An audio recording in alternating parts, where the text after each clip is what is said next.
പിന്നിപ്പോൾ അമ്മയില്ല. അമ്മ അച്ഛൻ അസുഖമൊക്കെ ആയപ്പോൾ അങ്ങ് ഉപേക്ഷിച്ചിട്ട് പോയി.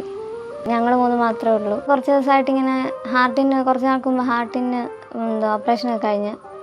അപ്പോൾ അത് കഴിഞ്ഞ് 2 ദിവസം കഴിഞ്ഞപ്പോൾ ഇപ്പോൾ ക്യാൻസറും കൂടെ ആയി ലങ്സിൽ. ചികിത്സയ്ക്ക് ആവശ്യമായിട്ടുള്ള ചെലവുകളൊക്കെ കാര്യങ്ങളൊക്കെ എങ്ങനെയാണ് നടക്കുന്നത്? കൂട്ടുകാരൊക്കെ പപ്പട തന്നെ മൊത്തം എൻ്റെ കൂട്ടുകാരാ, കൂടെ പഠിച്ചവരും കോളേജിൽ പഠിക്കുന്നവരൊക്കെ അവരൊക്കെ എന്നെ ഇത്രയും വരെ ആക്കിയത്. പിന്നിപ്പോൾ അമ്മയില്ല. അമ്മ അച്ഛൻ അസുഖമൊക്കെ ആയപ്പോൾ അങ്ങ് ഉപേക്ഷിച്ചിട്ട് പോയി. അപ്പോൾ ഞങ്ങൾ 3 മാത്രമേ ഉള്ളൂ.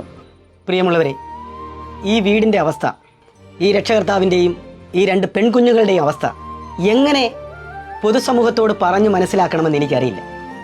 ഒരാൾ +2 പഠിക്കുന്നു, മറ്റൊരാൾ 7ാം ക്ലാസ്സിൽ പഠിക്കുന്നു. ഈ 2 പെൺകുഞ്ഞുങ്ങളുടെയും അച്ഛനാണ്, ക്യാൻസർ രോഗബാധിതനാണ്.